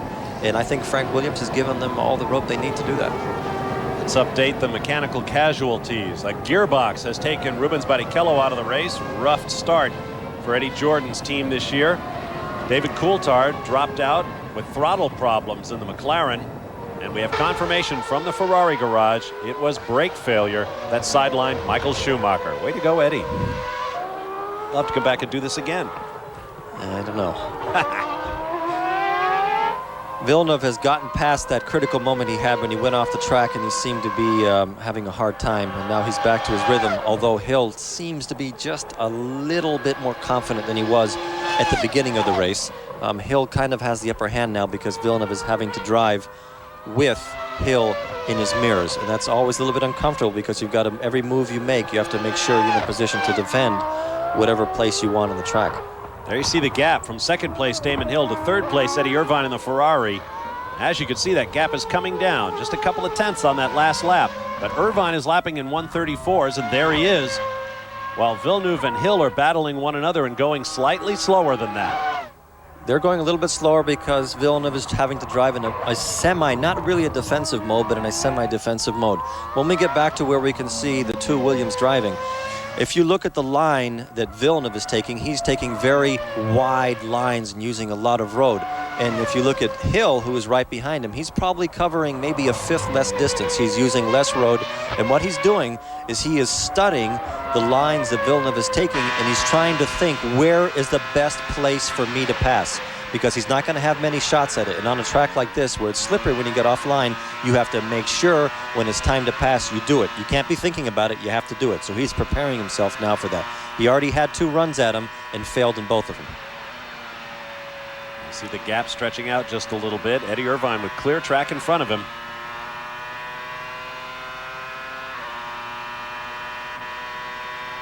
Right hand shifting up, left hand shifting down. Look at his fingers. That's incredible, isn't it? Look at the rev counter in the middle of his steering wheel. You can see where it tells him that he's getting close to where he has to change gear. When he has all those lights lit up, it's time to press the button. And those lights are built into the steering wheel. See, they have it so that he doesn't actually have to look at anything. That is in his line of vision. So he can just, it's not really a peripheral vision, but it's a color code that his body and his mind just gets used to using. So changing gear becomes instinctive and is not something he has to program and look at a rev counter to change. Everything on these cars are made to make it as simple as you can. All you have to think about is your line and the speed. Meanwhile, Gerhard Berger, running in 4th place, also has a piece of racetrack to call his own. It is Villeneuve and Hill, 18 seconds ahead of Eddie Irvine, and another big gap to Gerhard Berger. We'll be right back. Melbourne, Australia, the opening round of the 16 in the 1996 Formula One World Driving Championship.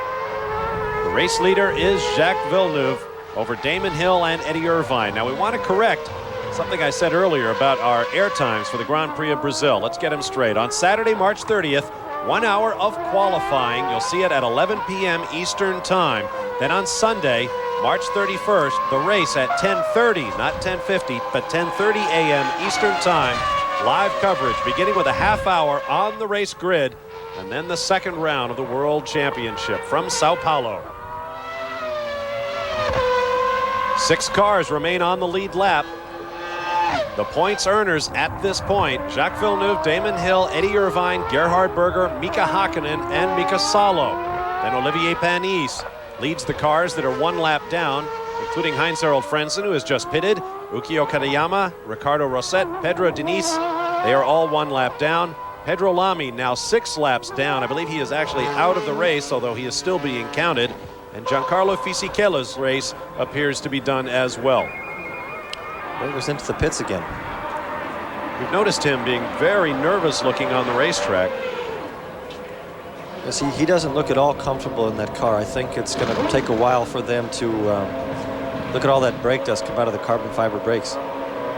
He doesn't look very comfortable in that car. I think they still are in the mode of setting the cars up with the past experience they have with Schumacher. And Schumacher has a very particular driving style that doesn't seem to fit Berger. It's almost closer to what Alesi drives than it is to Berger. Berger pitted from 4th place. Here comes Hakkinen. What a tremendous weekend he has had. So Berger managed to get into the pits and out again and still stay ahead of Mika Hakkinen, the McLaren Mercedes. Mercedes says this is a much improved engine, a totally new 3-liter engine. Last year's was a downsized, last year the Ilmor-built Mercedes was a totally new 3-liter engine. Most everyone else's were downsized 3.5-liter mills. But this Mercedes apparently makes a lot more power and is much more drivable, making power over a much wider band from 6 to 16,000 RPM. I think you'll see a big jump forward in the team's performance now that Prost is back into the thinking mode of trying to make the cars run better. Prost was an incredible technician. He was very talented at making the car and the team work in the proper manner. The Williams might have to stop again for tires because 2 cars that are running fast, both Berger and Irvine, have come back in the pits, and it could be interesting to see if maybe the difference of the race will again be a pit stop between the 2 Williams drivers. Eddie Irvine's second stop. He now carries the hopes of Ferrari. If he can somehow manage to win this race, he won't need an airplane. He can walk on water all the way back to Italy. The cars out of the race: Johnny Herbert, Martin Brundle, who had a savage crash at the first abortive attempt to start this race. Jean Alesi collided with Eddie Irvine. The Ferrari looks fine. The Benetton was not. Jos Verstappen pulled off in his footwork. David Coulthard, as we mentioned, throttle problems on the McLaren Mercedes. Rubens Barrichello, problems with the gearbox. And most recently, Michael Schumacher lost brakes on his Ferrari. See the 11 cars still shown in the race. Pedro Lamy is now out. Like that 12 cars. Pedro Lamy, we are told, is not officially out of the race, although he is dropping back at a furious rate. When a car runs behind another, as long as Hill's been running behind Villeneuve, you have to be a little bit careful that your temperatures don't go up. If you're too close to him, it's possible that your engine could be running almost 10 to 15 degrees higher than Villeneuve is. I can't understand why the gap between Hill and Villeneuve keeps changing so much. Maybe Hill is actually working on trying to cool his car down because he seems to get within striking distance, and then 2 or 3 laps later he backs off a little bit. 15 laps remaining. Will Villeneuve be balked here as he goes around the Minardi? Apparently not, and Damon Hill will get through cleanly as well. So the Williams teammates free to continue their intramural battle. We'll be back with more live from Australia. Back in Melbourne, Australia, about 300 miles to the southeast of the site of the season-ending Grand Prix of Australia, ending the 1995 season. We are in Melbourne now for the opening race of the 96 season. Jacques Villeneuve leads the race. As you see, only 2 drivers have ever won their first Grand Prix. Giuseppe Farina won the very first Grand Prix of the Formula One era. And Giancarlo Baghetti, who just passed away in late 1995, won his first Formula One effort. In fact, his only Formula One victory in the 1961 French Grand Prix.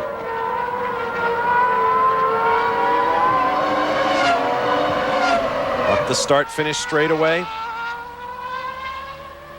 Villeneuve just took off a visor, what do you call those? rip-offs that you have that clean your visor up. Tear-offs. Tear-offs, yes. There's nothing more comfortable than when you're under pressure that you take one of those tear-offs off and you have a completely clear view. Whoa, whoa, whoa. Sloppy there for Villeneuve. His car looks pretty pristine. Behind him, Damon Hill's car is very dirty. As I was saying, when you take those tear-offs off, there's nothing that can clear your mind more than having a clear view, because inevitably after you've been driving behind somebody, you have a bunch of rubber and oil on your helmet, and it makes for very difficult viewing.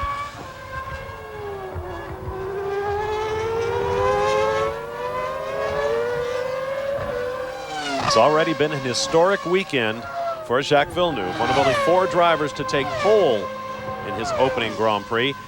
But Villeneuve is in many ways the best prepared rookie in Grand Prix history. He has done over 5,500 miles of testing with the Williams team.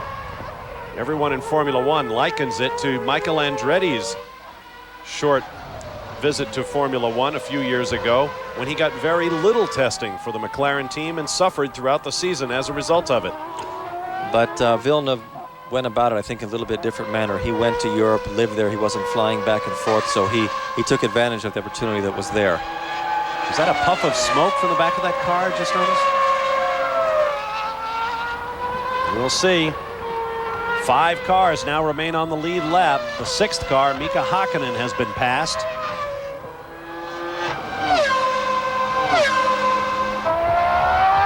This racetrack was born in controversy. A number of protesters were arrested at one time or another during its development. Most recently, a very sinister set of letters was received by the Formula One teams from an anonymous person. Of course, cowards are usually anonymous, threatening physical harm against the drivers through the use of nails on the racetrack. But thus far this weekend, there has been virtually none of it. A few protesters were herded out of a grandstand. It turns out they had bought tickets for the race. And we are told they are now suing the race organizers for contravening their ducats. But I'm happy to say there has been very little public outcry. And that may be because this $42 million temporary racetrack has done a great deal to upgrade Albert Park. With new plantings, more trees were planted than were cut down to create the racetrack. And the buildings that were built will house amateur sports when the Formula One racers are gone. We'll be back. Back live on the streets of Melbourne, Australia, Jacques Villeneuve hopes to make history by winning his debut in the Formula One World Driving Championship. Program note, if you're looking for the latest in motorsports, join Kenny Mayne on RPM Today tomorrow from ESPN headquarters at 12 p.m. Eastern Time, 9 a.m. Pacific on The Deuce. There you see the gap from 2nd place Damon Hill to 3rd place Eddie Irvine. Villeneuve seems to have pulled away the last 2-3 laps, but he's been doing this for about the last 20-25 laps. He pulls away, then Hill comes back again. Look how dirty Hill's car is compared to Villeneuve's, that you can't even tell they're teammates. I don't think that's what Villeneuve was referring to in his comment at the top of our show, that Formula One is a little dirtier than Indy cars. I don't quite think that he was referring to that, but he did his own little piece of dirty driving, keeping his teammate behind him. It wasn't dirty, it was just placing his car in the right place. The biggest problem that a racing driver has to face when you're driving behind somebody trying to pass them is when they start to weave and they are erratic in their movements. What Villeneuve did, he was not erratic. He just put his car, it was his choice to put his car in the position he did, and he made Hill take a decision which in the end did not prove the right one, because Villeneuve was still ahead of him. But this is something that Formula One has struggled with, particularly last year and the season before, with the collisions that have resulted between Damon Hill and Michael Schumacher in close quarters. In fact, at one point, the Formula One officials decided they would impose passing rules, but Schumacher and Hill both came to them and said, no, that's not going to work. That's ridiculous. Cooler heads prevailed. Yes, that is ridiculous. I think when you have officials that try to go a little bit past just their officiating, you're going to have a problem. You can't be ruling out how and where you're going to pass. What's next? Are they going to tell you what you're going to have for breakfast? Villeneuve's car must be spitting oil. That's what it is. That's exactly what it is. You see the car, the rear wing on Damon Hill's car, and he just pulled off a tear-off on this front straightaway. I think Hill now is collecting himself, and he knows that he has a very finite number of laps that he has to pass Villeneuve in. He's studied him as much as he can. Now he's got to get close, and he has to make a decision on whether it's worthwhile to try to pass him, because it's not going to be that easy since the cars are that close. And nothing would be more humiliating for both of these drivers if they run into each other. I don't think Frank Williams and Patrick Head would take it very well if on the first Grand Prix their two drivers bumped into each other and Ferrari with a brand new car won the Grand Prix. The Renault engines have been bulletproof over the years, but this newest iteration, the RS8 V10, has shown a little bit of reliability problems. They lost several in off-season testing. Jean Alesi with the Benetton team lost one in Friday practice, and it was very, very rare. Renault went for several seasons with Williams without losing an engine in a race. Here are the shoes that Jacques Villeneuve will be trying to fill. His father, Gilles Villeneuve, 67 starts in Grand Prix racing with 2 poles and 6 victories. The younger Villeneuve with 31 starts in Indy cars. He was Rookie of the Year in 1994, won the Indianapolis 500 and the PPG IndyCar World Series title with 5 victories last year, and he's already picked up his first pole in Grand Prix racing. He may get a win today. Did you see how he checked in his mirrors? He's been checking in his mirrors in exactly the same spot on the circuit every lap. That shows me that he's very confident of where he's at. He's not looking all the time. Also helps him gauge how far back Hill is based on where he is on the same part of the racetrack relative from one lap to the other. Less than 10 laps to go here in Australia.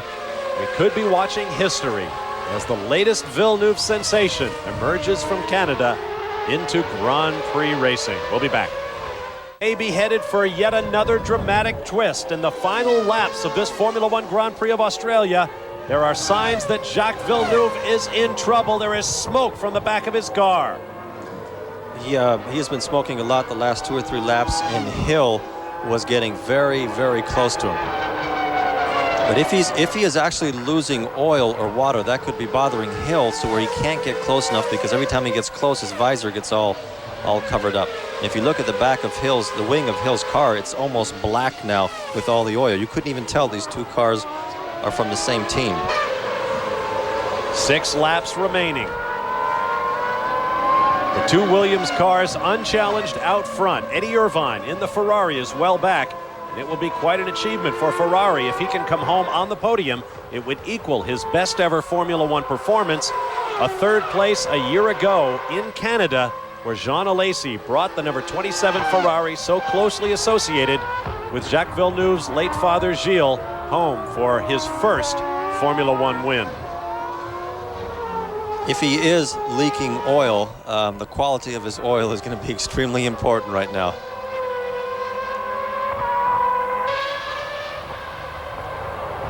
Traffic. One of the Tyrrells. I really appreciate that when a racing driver gets out of the way to let the 2 drivers get on with their duel. That is Ukio Katayama. Now, if you look at the back of Villeneuve's car under acceleration, there's just a light cloud that's following him. He is, see it right here? See it right there? Well, at this point, he cannot afford to nurse it along. These are going to be the longest 5 laps of his life.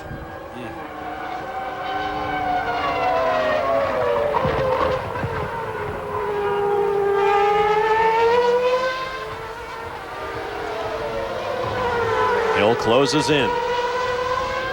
Oh yeah, that's definitely oil. It has to be oil. Hill, ooh, looks underneath.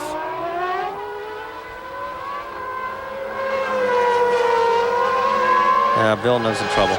Villeneuve is definitely in trouble. He seems to be losing it at the end of, they're even telling him to slow down. So the telemetry in the pits, they know there's a problem with the temperatures when they tell they had him to slow down. So they're telling him, you're just not going to make it.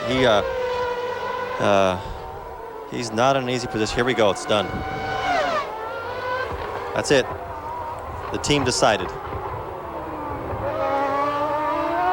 And so Jacques Villeneuve must give up his quest to join Farina and Baghetti as a Formula One winner in his debut. But based on what we've seen this weekend, he's got a few victories coming Absolutely. his way. He should have had some of that Quaker State oil that I have in my Menard. That would have kept him going a long time. Yeah, had to do it. We're going to be running very close on time at the end of this live broadcast. We want to remind you, coming up next will be the Big West NCAA men's basketball semifinal, matching San Jose State and Cal Irvine from the Lawler Event Center in Reno, Nevada. So stand by for that. We'll get to it as quickly as we can as soon as this race comes to a conclusion. Damon Hill wound up his troubled 1995 season with a victory on the streets of Adelaide, Australia. He has just set up housekeeping in Dublin, Ireland. I think Damon Hill might consider buying some real estate in Australia because this country has certainly been kind to him. Well, that is really a pity that Villeneuve had to back off like that. He drove perfectly. The one mistake that he made, he recovered from it in a hurry. The race obviously is not over yet, but Hill seems to be running at a perfect speed right now. And for the pits to have told him to slow down, their telemetry, they know everything that happens on these cars. Their telemetry has told them, if you keep pushing your engine at the way you're pushing it now, your temperatures are not working, you're probably losing a little bit of oil pressure, you will not make it. So the team made a decision, and he is a very wise racing driver at the beginning of his relationship with Williams to say, I acknowledge what you're saying, even although I am leading, I will slow down, you know better than I do. The Renault teams carry about 4 tons worth of telemetry computers parked in the back of each garage, monitoring the heartbeat of each of their 4 engines in the race. And one of them apparently will power Damon Hill to victory here today. Stay with us. Back live in Australia, there is Jacques Villeneuve, who allowed his teammate Damon Hill to go by. He runs in second place, and the question now is, can he hold off this man, the third-placed Ferrari number 2 of Eddie Irvine? It looks as though he has enough there, but Irvine is lapping at about 134 per lap, while Villeneuve is doing about 10 seconds a lap slower than that. But there are only about 2 laps remaining. Villeneuve is just pacing himself to stay just ahead of the Ferrari. He doesn't have to beat him by much, but you know, he has a car now that's just limping along. His engine is just probably barely making it. He's been leaking oil for who knows how long. Looks like Eddie Irvine's last lap was a little bit slower too, a 137, so he dropped off about 3 seconds in speed on that last lap. But he's 40 seconds behind the second car, so I mean, he has a car that hasn't proved its reliability either, so the race kind of is set now. All you have to do is finish it out. There's only 2 laps remaining. To make a mistake with 2 laps remaining when you're 40 seconds behind the car in front of you is pretty silly. And drivers of this caliber do not make mistakes like that. Well, Eddie Irvine, who out-qualified the world champion, his teammate Michael Schumacher, will now bring the only point-scoring Ferrari home, equaling his best-ever Grand Prix performance in third. But that new V10, the new Ferrari V10, I think has done a great job for a brand-new engine. It's the first race they run it on. Both of them were very fast. I think Ferrari is definitely on the up and up. Absolutely. That engine developed by Osamu Goto. That's not an Italian name. No, it is not. It's a Japanese name. He worked for Honda for many years, and unlike members of the Japanese corporate culture, he chose to leave Honda, went to work for McLaren for some time, and finally to Ferrari, where he developed this V10 engine. And you're right, it is working awfully well. I guess he liked tortellini and lambrusco more than he liked sushi and sake. I can't blame him, actually. No, I don't think I want to get into the middle of that one. But that is great. I think for Ferrari now goes out and hires people on their merit, not just a question of what ancestry. Ancestry. I think that is one of the biggest things that English teams have always done. They've gone out and picked the best people for the job. John Barnard, as Damon Hill begins his final lap, John Barnard, who is the technical director at Ferrari, said something interesting recently. He said, people keep wanting Ferrari to be run like a British team. Most of the teams in Formula One, of course, are British, but Ferrari is not that way. It never will be. It needs to be run as an Italian team with perhaps a bit more organization. Placement of resources. Schumacher will bring that. Schumacher, with his determined method of work, will bring that, and also Barnard is very finicky for detail, and I think you're going to see a Ferrari that's definitely improving. But the team for this weekend has undoubtedly been the Williams. So they had both cars that were just unbelievable, and it really is a pity that Villeneuve had to curtail such a great effort because he had an oil leak someplace. But I think he drove brilliantly, and Hill would have had a very, very hard time getting by him. Having said that, Hill looks like he's going to be the winner. Most of our talk today has been about Jacques Villeneuve, and rightly so, but a tip of the helmet to this man, Damon Hill, who has driven strongly.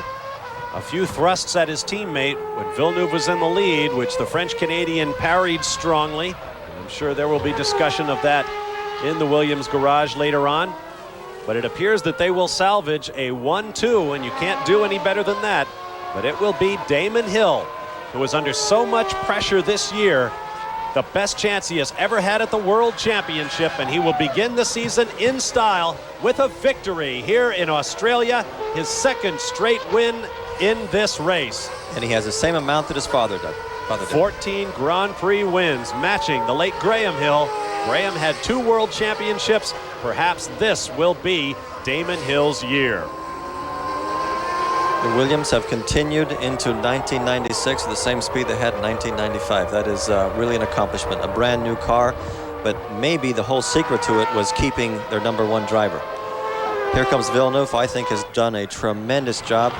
He even showed that he had the poise to bring home a car that was limping along. 1-2 for Williams. What a job.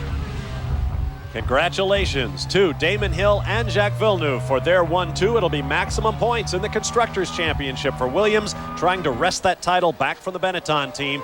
Eddie Irvine matches his best ever career performance in Grand Prix racing with a 3rd, followed by Gerhard Berger, Mika Hakkinen. Welcome back to Mika. And Mika Salo running in 6th. There you see the rest of the classified cars. Pennies, Frentzen, Rosset, Denitz, and Katayama. Congratulations to Ricardo Rosset in his Formula One debut. Points leaders, very simply, Damon Hill 10-6 for Villeneuve, followed by Irvine, Berger, Hakkinen, and Salo. In the Constructors' Championship, Williams-Renault picks up the maximum of 16 points. We're out of here. We'll be back from Brazil on the 30th. I'm Bob Varsha for Eddie Cheever. Thanks for being with us. We take you now live to Tom Mees and Jimmy Dykes in Nevada.